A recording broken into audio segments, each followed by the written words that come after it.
al-Mu'mineen Aisha radiyallahu anha says, never for 2 days in a row, never for 2 consecutive days did the Prophet sallallahu alaihi wasallam ever eat barley. So they would mainly eat barley. If you want to be healthy and live healthy, follow the diet and the sleeping pattern of Rasulullah sallallahu alaihi wasallam. Truly, Prophet sallallahu alaihi wasallam, if he would eat all this talk about carbs and protein, so if any carbs he would eat, it would be barley, but even then on occasions. He loved meat, but that's no reason for excessive consumption, because Aisha radiyallahu anha relates that the Prophet sallallahu alaihi wasallam, as well as they, the family, would only occasionally and rarely receive meat. In one hadith of Bukhari, she says, for 2 whole months,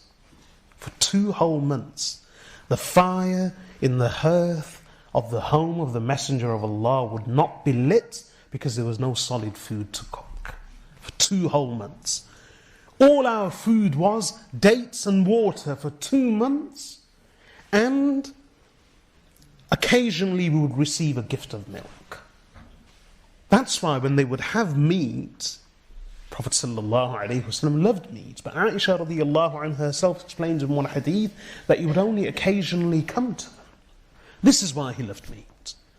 So in this hadith, al-Mu'mineen Aisha radiyallahu anha says that for 2 consecutive days, never did the Prophet sallallahu alaihi wasallam eat his fill from barley for 2 consecutive days until the day he left this world.